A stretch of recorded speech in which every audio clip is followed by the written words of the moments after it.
Hello everyone, welcome to today's webinar. My name is Marco Cullen. I will be your host for today, along with my fellow OpenCredo consultants and presenters, Dominic Fox, Alla, Babkina, and Guy Richardson. We're going to spend the next 45 minutes or so walking you through some key design and implementation decisions which we've had to consider and make on behalf of our clients. This is to help them achieve success with Cassandra. As we've deployed Cassandra across a wide variety of business sectors, from finance to delivery logistics, what we've tried to bring together for you are recurrent real-world common themes that we have seen in our engagements, and so there should be something valuable for all of you. We'll then have about 15 minutes at the end where you're free to ask any questions you may have. Also, feel free to submit these throughout the webinar using the text box on your GoToMeeting screen. I should also mention that we're recording this webinar, so it will be made available for watch on demand after it's finished. So without further ado, I would like to introduce our first speaker, Dominic Fox. Hello. So I'm going to talk a little bit about how Cassandra differs from a relational database management system. How do I cue the next slide? Okay, here we are. So we have a table here of a few significant differences between RDBMS systems and Cassandra. So a relational database management system is a general solution to the problem of data management. It achieves consistency, flexibility, and logical uniformity at the cost of scalability. If you want to scale a relational database system beyond a certain level, you have to start thinking about sharding or doing other things. Whereas Cassandra has kind of horizontal scalability built into its fundamental model. It's scalable from the word go. So what Cassandra does is it unsolves some of the problems that the relational database model solves in order to provide a massively horizontally scalable approach to data storage and retrieval. And it does this by throwing out almost all of the data management features of the relational database management system, replacing them with a simple but powerful model of data addressing based on two-dimensional keys, which I'll talk to in a moment. So to get the best out of Cassandra, we need to understand and work with this model. And I'm going to suggest 4 guidelines to begin with. So the first guideline is to favor immutability. Because Cassandra distributes data physically across nodes which are separated across a network, it has different consistency properties to a relational database management system. And RDBMS guarantees that we'll always have a consistent view of the current state of the data it manages. And from the point of view of any particular client, that state moves in an atomic way from one consistent state to another through transactions.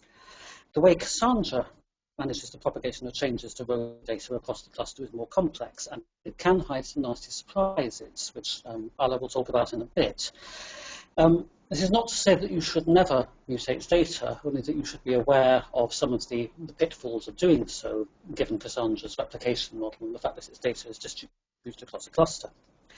One thing that Cassandra is excellent at is storing immutable append-only data, things like time series data and event histories for event sourcing applications. In the relational database, query efficiency decreases somewhat with table size, but in Cassandra, because we can scale out to accommodate as much data as we have, it makes more sense to store everything, the entire event history of the application from the word go, if it's useful to us. And so that implies a kind of a different attitude towards how much data you store, and also whether you store mutable or immutable data.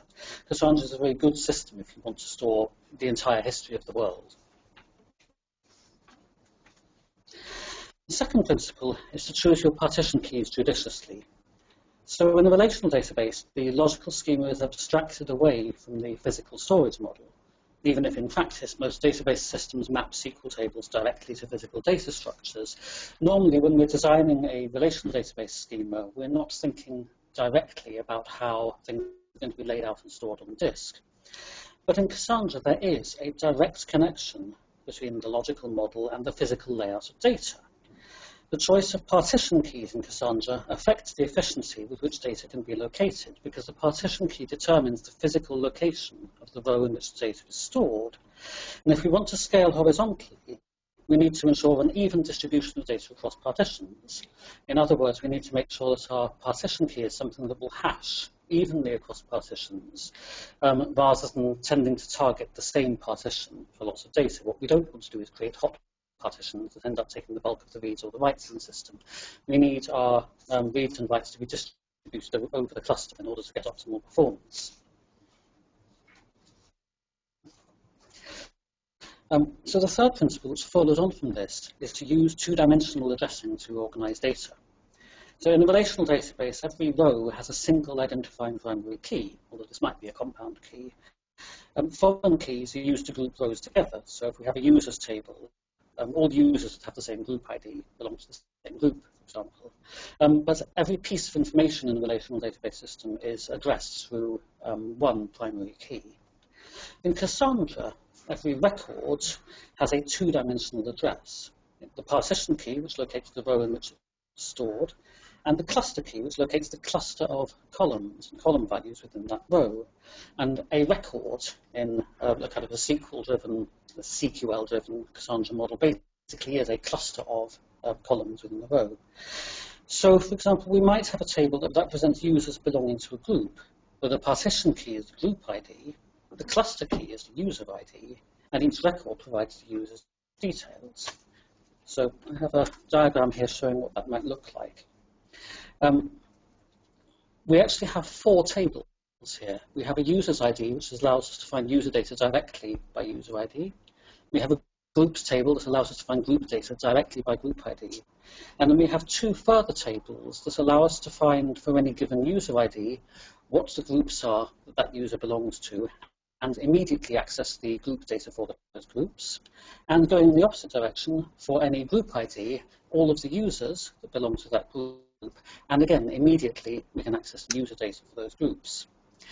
We can't do reverse lookups, so we can't just take the groups by user table and use it to look up users by group ID. We actually need to be able to traverse this two-dimensional addressing in both directions, and we need to organize the data in two different ways in order to facilitate this. So all four tables have to be maintained as users and groups are created and deleted, and as users are added to and removed from groups. This is very different from a relational model where we want to normalize data and avoid duplication. In Cassandra, it's very normal to have your data duplicated across different structures. And that leads me to point 4, which is that you should denormalize and plan your queries. In a relational database system, we have a schema normally normalized to some degree, which is designed to support ad hoc querying. We can join tables together in multiple ways. We can query across them in multiple ways, so that once we have a well-designed schema, we can support a wide variety of queries. In Cassandra, you need to think up front about how you are going to query your data, and you need to organize it physically for efficient retrieval. And that means denormalizing, it means designing tables that will support the kinds of queries you're going to be carrying out. So with that in mind, I'm now going to hand over to Alla, who will talk in more detail about some guidelines and good practices to follow when you're starting to design a Cassandra data model.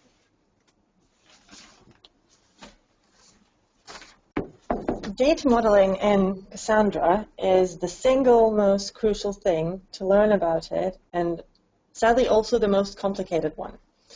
Most of the strength of Cassandra as the database are there thanks to the way it stores data, and Dominic has already touched upon it. So these strengths, the ones it's particularly famous for, are extremely high write throughput, super fast writes. So it's a good idea, as Dom said, to write everything, store the entire history of the world. Linear scaling of reads, not to be confused with always fast reads, but linear scaling of their speed. Fault tolerance, high availability, amazing scalability, and all of that thanks to the way it's designed to store data. So Cassandra is a truly awesome distributed database if you get data modeling right. And that's defined by the way it stores data. If you understand the underlying mechanism, the write and read paths of Cassandra, then data modeling will be super easy for you. But you don't have to have this expertise if you just follow the rules, which are well documented and trained by the community. There's a vast amount of quality information, learning materials, even free tutorials on data modeling that your development team can use. But before you can actually apply these technical skills, there are some basic rules that you should follow as a business. So first of all, it's important to adopt a systematic approach to data modeling and to follow it all across your teams. You have to model around your result sets is the key thing to remember, which is often forgotten. You should read information about antipatterns and some teams' success and not so much success stories, and try to avoid the red flags in your data modeling. And of course, you should always respect the way Cassandra was intended to be used, be its friend, use its strengths, and not try to fight it and not try to go against the grain. So the technical approach to modeling data in Cassandra is to start with understanding your business model. So the technical team has to work really closely with the business team at this point in time until they're very comfortable with the product that they're building from a business perspective.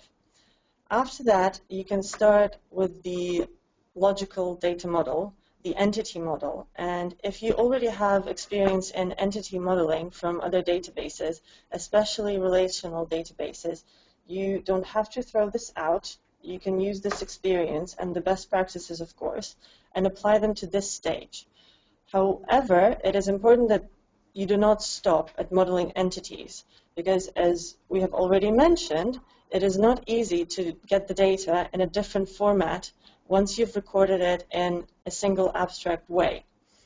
So after that, you will probably want the technical team and the product owners to work together again and understand, maybe predict, and decide the way this data is going to be retrieved from the database after it's stored. And once you've done that, you can then design the physical data model, which will be driven by the result sets that we will want to get back from Cassandra through reads. So don't stop on the entity model. Go all the way through to actually writing what you will read at a later point. So if you're writing down data on your projects and you know that you're going to want to retrieve projects by manager, projects by month, projects by keyword, then that is the way that you want to record your data when you're writing it. You will not be able to arbitrarily search it without an additional solution in the future. To achieve this, you want to denormalize, within reason of course. Denormalization is not recommended in relational databases conventionally, but it is an absolutely standard way to model data in Cassandra. So what you want to achieve is roughly having one query per table. Sometimes you may query different parts of your records, then you can have multiple queries per table. But the general style of Cassandra tables is, for example, projects by manager, projects by time span, projects by type. So you can issue a single query against that table, and as a benefit, you will only have to read your data from a single address. So effectively, you're fetching a single partition, and that makes reads super fast, given that you follow the good approaches in the rest of your data model. At the data modeling stage, you also want to take a notepad or a calculator and go through the tedious exercise of estimating partition size and total size, which is just applying a straightforward mathematical formula and looking at your types and predicted sizes of data. But doing that will, first of all, allow you to choose the right hardware for your cluster, but we'll talk about this later. I will hand over to Guy on the ops side.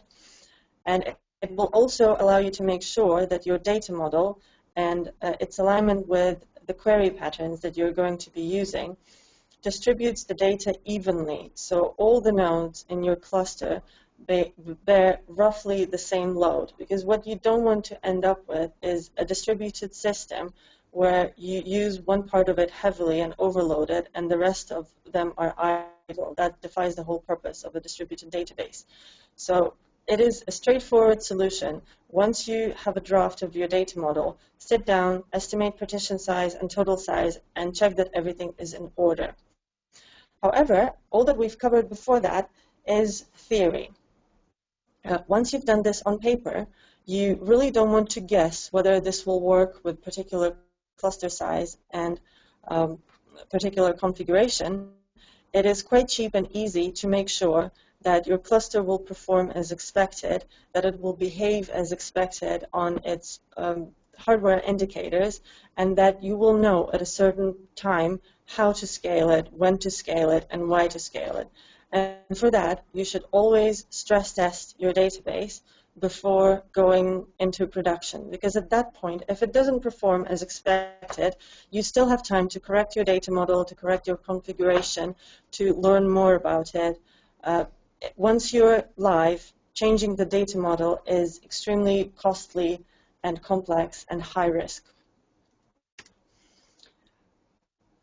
Bearing all the good practices in mind, you still want to know where other teams have failed and done post-mortem on why they failed and listed some very common anti-patterns which you should avoid by all means. The first one is directly related to the way Cassandra performs best. Cassandra performs best when you restrict the things you query to a single key and effectively fetch a single partition, so read an exact piece of data. The opposite of that is unrestricted queries. In SQL or CQL as well, that would be select star or select something from table name. No restrictions, no where clause. That effectively makes Cassandra read its entire universe. That creates immense load in the cluster. Your query is likely to time out, and even if that doesn't happen, it will overload the cluster and make other queries which are modeled properly perform badly. The twin brother of it is a type of queries which are restricted, but are restricted by an in clause. So select something from table where keys are in and you list a number of keys. This is a valid structure. However, it should be used in caution because data in Cassandra is not indexed as you would remember that a relational database is. And doing that makes Cassandra unwrap the inquiry into a number of queries under the hood. The number of queries is equal to the number of values you specify to the in clause. This, again, is very inefficient, defies the whole purpose of distributing the data, and will pressure the cluster and hinder all the good queries. The most well-known Cassandra anti-pattern, which you can find a lot of information on, is using Cassandra as a queue. This is something that has proven not to work, and no matter how much the community tried to find a way to make it work, even the creators of Cassandra have not done this yet. So when you're trying to use Cassandra as a queue, be aware from the very beginning that you will have difficulties. The reason for that is that data in a queue is frequently deleted, and frequent deletions are an anti-pattern of their own, and I will cover that in a minute in a section about tombstones. And the last anti-pattern, which we have already touched upon, and Dominic has spoken a lot about the difference between Cassandra and the relational database, is trying to use Cassandra as a relational database. So if you're finding yourself in a situation where you're doing relational things, then you may reconsider your choice of technology.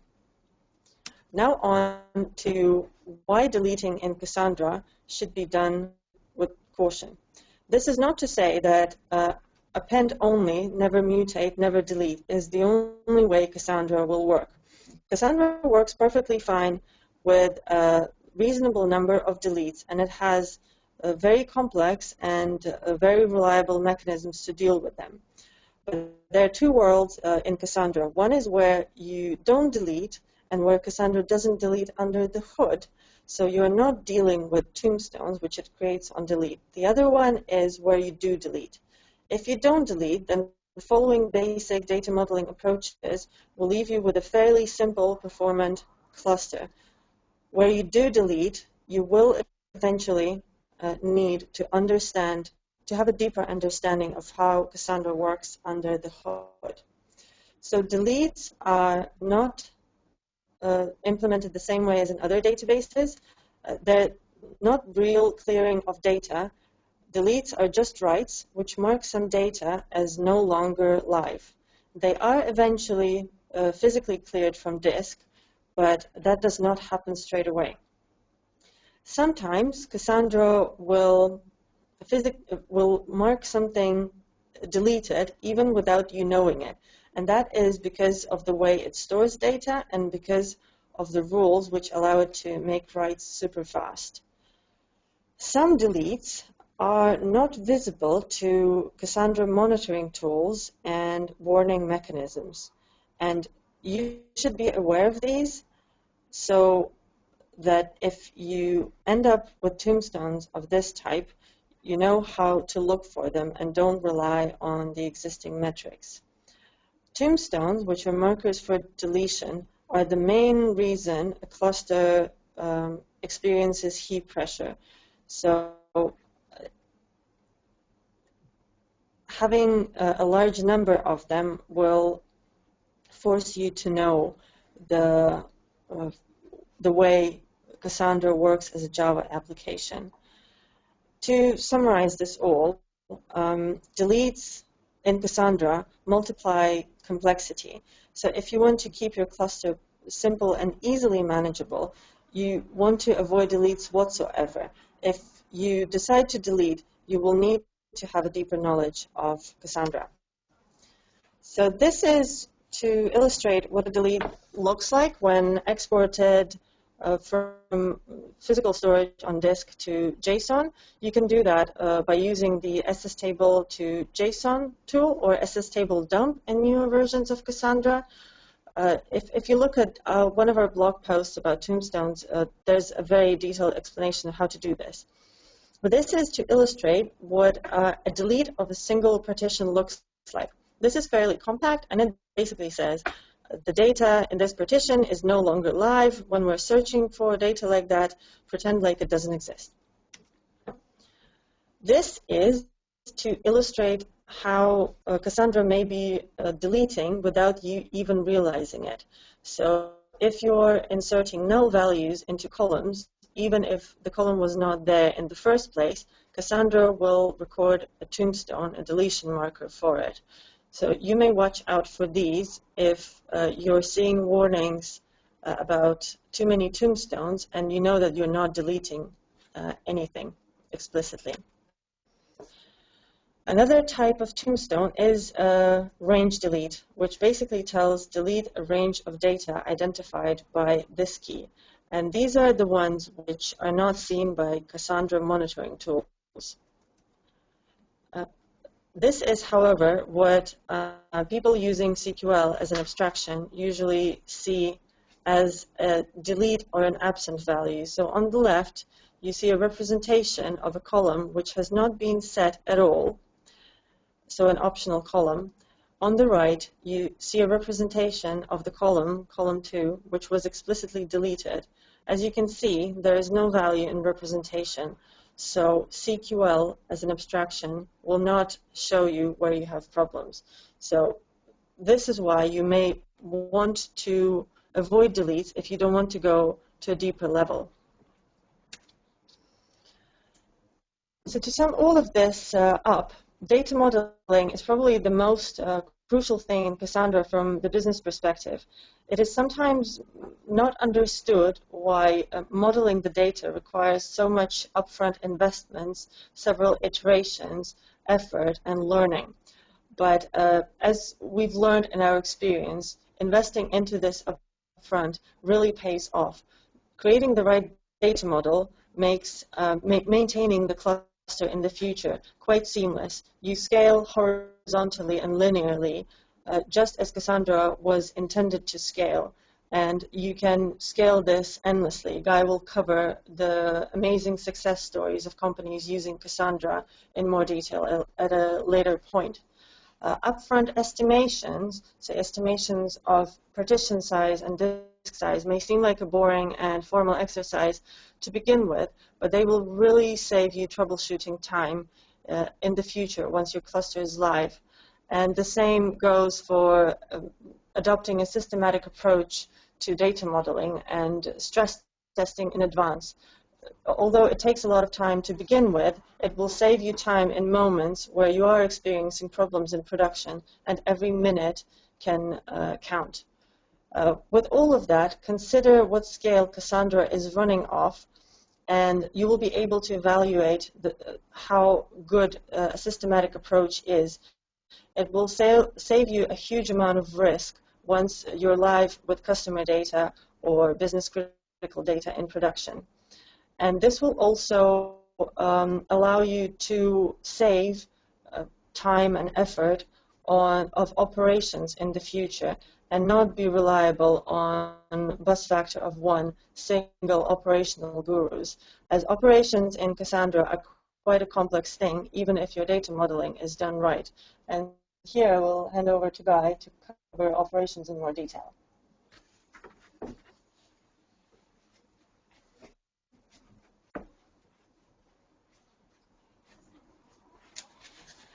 Hello everyone. Let me just get this.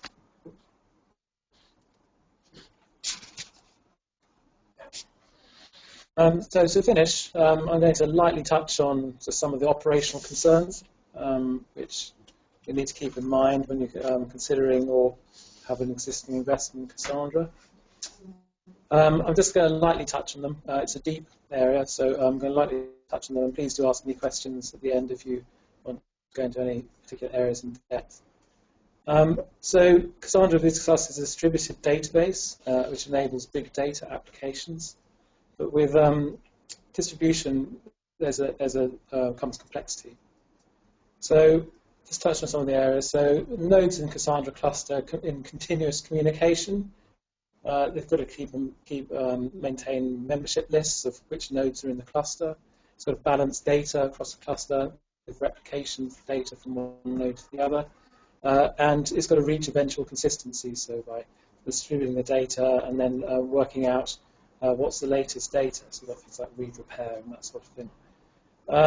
Recovery and repair operations, so where a node undergoes some sort of hardware or potentially software failure, it requires manual intervention, so you need to have a skilled operations team member to go in and fix the cluster. This is because it can be difficult or dangerous to determine the state of the system automatically. You want to go in and make sure the state of the system is understood, and then the node is taken out or repaired or fixed appropriately. And this intervention is time-bound. It needs to occur before timeouts of the tombstones, otherwise you can get tombstones coming back, or data coming back to life, which could be slightly confusing and dangerous. So the other fact about Cassandra, the read and write paths have a number of supporting technologies which allow the performance characteristics of Cassandra to be achieved. So we've got things like mem tables, you've got the commit log, you've got key cache, the row cache, the bloom filters, the SS tables, and any of these may require tweaking according to your specific workloads and your querying patterns. So they all need to be understood by the teams managing the Cassandra cluster. In addition, there's quite a few background processes, the most notable one being compaction, where SS tables are put together and tombstones cleaned out, that sort of thing. And they can impact performance as well, so they, again, need to be understood. All this all adds up to is that in a full-scale production Cassandra cluster, you can require a skilled operational team to manage it. But I think positively, I think this can be really good for your teams. So learning about, I guess learning about distributed systems can re-engage your sysadmins and your DBAs by giving something new to get their teeth into. They're quite different as traditional relational databases, and it's a new area, it's an interesting area technically, and I think some people respond really well to the challenge of understanding this sort of database. I think at a sort of industry level, distributed systems are approaching the new normal now, with the amount of data being moved around in various applications. And I think with excellent documentation, Cassandra can be an excellent gateway for your team to understand and get some experience with the distributed systems. And I think if you can engage your teams, this always helps retention and job satisfaction with your teams, which again reinforces positive performance in your teams. So if you'd like to talk about any of those specific subjects, I'm more than happy to talk about them in the questions afterwards. So I'm actually just going to take responsibility for summarising some of the points we've covered so far and trying to draw it all together. So I just wanted to reinforce why you'd want to use Cassandra in the first place. It sounds like we talked about a lot of problems, a lot of issues, and we don't want to reinforce what we're doing it for. And I guess the first thing is Cassandra performance. Cassandra supports incredibly high throughput of data. In particular, on the right path, it allows very, very high-performant and robust writing of data. Elasticity. So Cassandra is horizontally scalable. So the read-write performance and capacity just scales linearly as you chuck new hardware at it. And this hardware doesn't need to be particularly high spec. It can be commodity hardware or cloud compute, sort of thing. And there's no master server, so there's no sort of particularly sanctified servers which you need to look after particularly. All the servers are equivalent and operate as a team. So to reinforce that, says fault tolerance. There's no single point of failure. Everything's identical. So there's no master server. So in terms of resilience, part of Cassandra, the way Cassandra operates is data is automatically replicated to multiple nodes. And these could be in different availability zones or different racks within your data center, so available in Amazon, for example, or they can be cross-data center or cross-region in Amazon. So that gives you sort of out-of-the-box high availability across racks or geographical locations. Flexibility, so Cassandra uses columns to store data within rows. And these rows could be of different lengths, so you can have a different number of columns per row. So the rows are only as wide as the data in them, and you can add and remove columns from the schema at runtime. So it's quite a flexible data model and quite efficient. With tunable consistency, you can set the consistency level of your read or write operation, so that allows you to tune for speed or reliability. So you can say, I either want to hear when I'm writing, using replication factor of 3, you can say I want to hear back from all 3 nodes to say that they successfully received the write before I say that's a successful write, or you can say 1 and say as long as 1's got it, it's okay. And that just you can tune that according to whether you want to be reliable or fast.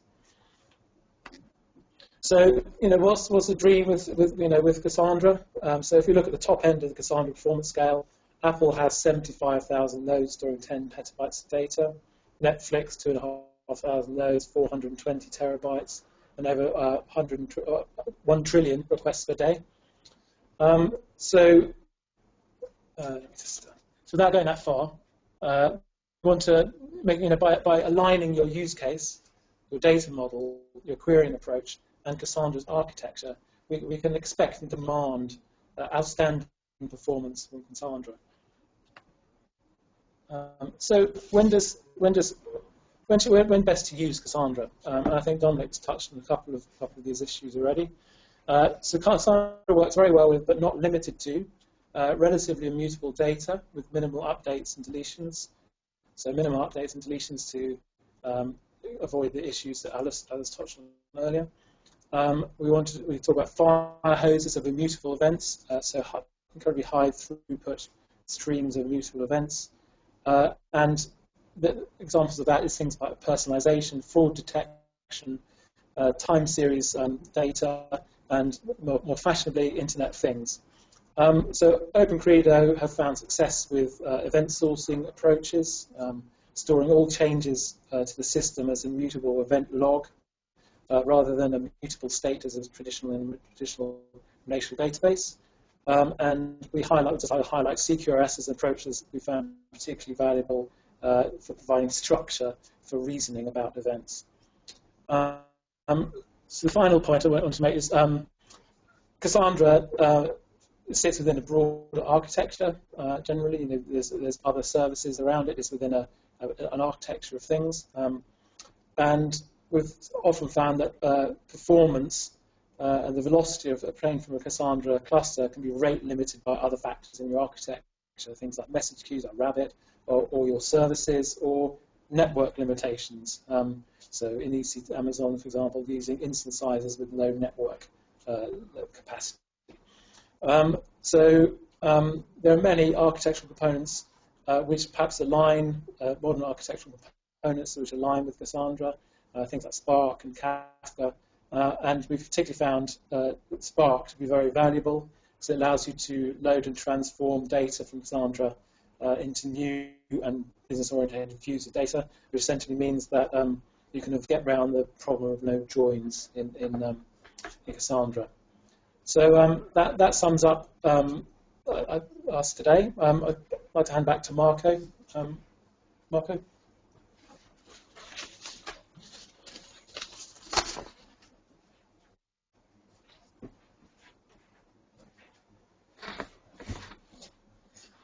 Hello everyone. So I hope you enjoyed the talk from my colleagues. I hope that each of you found something for yourselves in it in terms of interest. We have a couple of questions in the question and answers section, so I'll just go through those now. So we have one from Vinpan. If we have to insert and delete from all tables when we make a change, do you worry about the situation when one update fails? Can you please reiterate that? Yeah, so the question is from Alla, can we reiterate that a little bit? So if we have an insert and a delete from all tables or we make a change, do you worry about the situation when one update fails?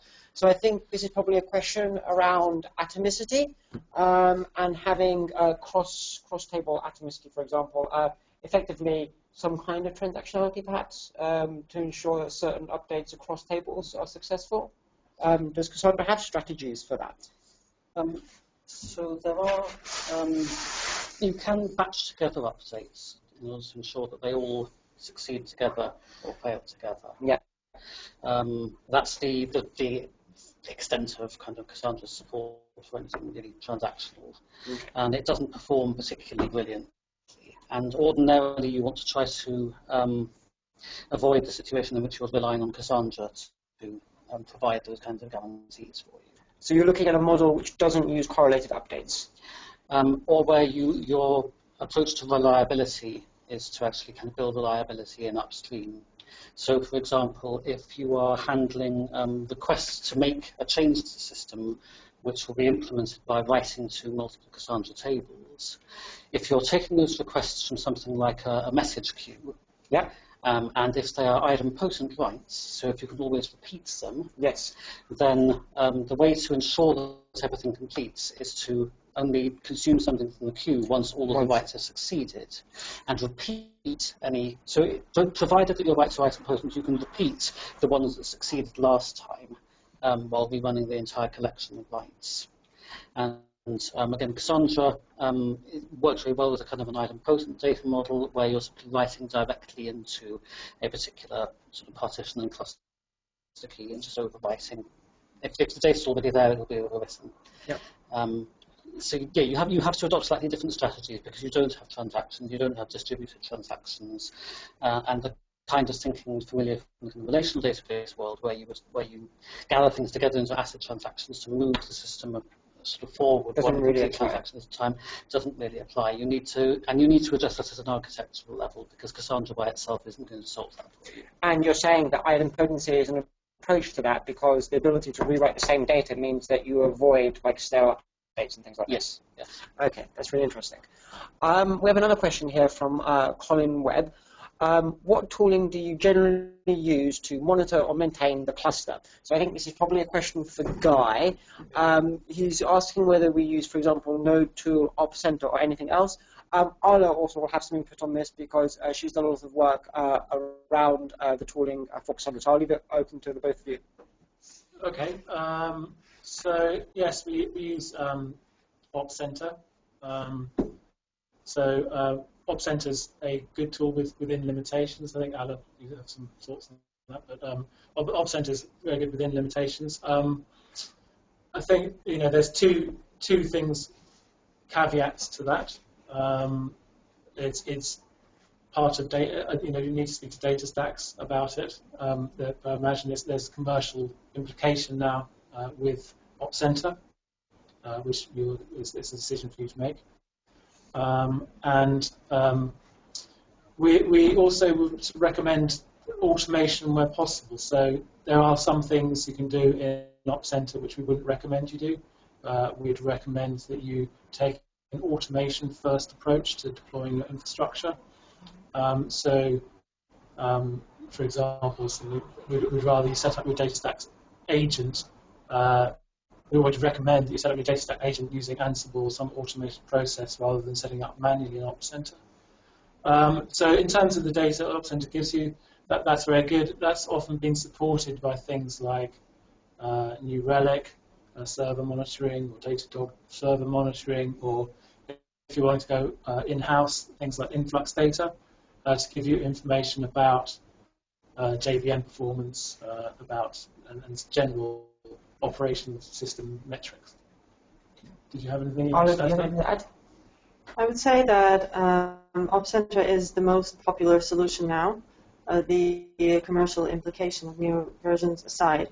But essentially, it's using the same mechanisms you can use with your own tools. So it really depends on what you're using it for. So if you're using it for postmortems, it may not be the best thing because it does not gather data at any arbitrary granularity. If you're using it for tracing, again, there are some limitations. But if you're using it to just monitor the health of your cluster on a high level, then this is by far the best visual tool. If I may, I'd like to add to that because I've had some experience using Node Tool and Op Center. I effectively agree with my colleagues. I think that Op Center is first and foremost the first place to go. I do think that it's a good place because you can get different metrics alongside each other. It's a good place for initial investigation to correlate maybe certain factors. For example, are you seeing high read latency simultaneously to when you're getting OS load? So perhaps you're running out of CPU cycles to service a request. And something like Op Center and the metrics in Op Center allow you to create these visual correlations and to kind of have that high-level understanding. If it's not completely evident at that level, or once you've identified an issue, if you want to drill down deeper, then yes, I completely recommend the bin tools that come with Apache Cassandra. So the SS table to JSON extractor to look at the format of your tables, and generally all the tools around Node Tool to get that extra level information. But as my colleague said, Op Center is definitely the first port of call, I would say. Yeah, I mean, just to reinforce the point, Node Tool is absolutely central. Oh yeah, it's absolutely central to management of the cluster. So you can't manage the cluster without it, but it's not necessarily the first thing that you go to. So it's more your actionable. You use the Op Center or your other supporting monitoring to identify a problem, and then Node Tool to fix and diagnose and fix the problem. Generally. Yeah. To sort of like characterize it at a high level. Okay, so the questions, that was generally the questions around transactionality, atomicity, and operations management. So does anyone else want to ask a question? We've got a few seconds left. If you want to quickly knock out the question, we'll be happy to field another question.